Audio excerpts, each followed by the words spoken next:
నమస్తే, welcome to are political. నేను మీ జర్నలిస్ట్ నవత. సెలీనా జెట్లీ 2010లో ఆస్ట్రియన్ వ్యాపారవేత్త పీటర్ హగ్ని వివాహం చేసుకున్నారు. అమ్మా, క్రిస్టియన్ వద్దు, నేను మీ అమ్మను చేసుకొని కల్చరల్ డిఫెన్స్ లో ఇబ్బందులు పడ్డాను, మన సరస్వత్ బ్రాహ్మిన్స్ లోనే మంచి కుర్రాడితో పెళ్లి జరిపిస్తానని వాళ్ళ నాన్నగారు కల్నల్ విక్రమ్ కుమార్ జెట్లీ బ్రతిమలాడారు.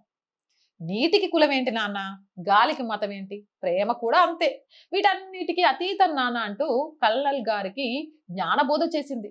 పెళ్లి తర్వాత ఆమెకు 3 పిల్లలు పుట్టగా వారిలో ఒకరు మరణించారు. ఇప్పుడు పీటర్ ఆమెను క్రైస్తవ మతాన్ని స్వీకరించమని బలవంతం చేస్తూ హింసిస్తున్నాడు. ఆమె నిరాకరించడంతో విడాకుల కోసం దావా వేశాడు. వారి పిల్లలను కూడా సెలీనాకు హిందూ ధర్మానికి వ్యతిరేకంగా తయారు చేశాడు. ఇప్పుడు పాపం జెట్లీ చెట్ల వెంట పుట్టల వెంట తిరుగుతూ ఇలా పాటలు పాడుతూ పోస్టులు పెడుతోంది.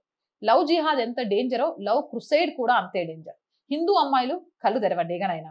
నీలికి గాలికి దేనికి లేదు మనకెందుకు అని జీవితాలని సర్వనాశనం చేసుకోకండి. అండ్ రోజు చెప్తుందేనండి, R group of channels, R voice, R political, R Samskruthi, 3 మన ఛానల్సే.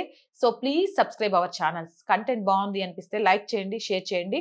మీ అభిప్రాయం ఏదైనా నిస్సంకోచంగా కామెంట్ సెక్షన్ లో పెట్టండి. ఆర్థికంగా ఆర్ వాయిస్ కి చేయుతగా నిలవండి. మీరు చేసే చిన్న సహాయమే ఈ ఛానల్ ముందుకెళ్ళడానికి ఉపయోగపడుతుంది. ఆర్థికంగా సపోర్ట్ చేయాలి అంటే సబ్స్క్రిప్షన్ పక్కనే జాయిన్ అనే బటన్ ఉంది. 1 to 5 లెవెల్స్ ఉన్నాయి. ఏదో ఒక లెవెల్లో సపోర్ట్ చేయండి.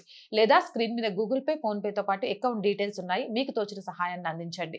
వ్యాపార ప్రకటనల కోసం 8328500576 నెంబర్ని సంప్రదించండి. జై హింద్, జై భారత్.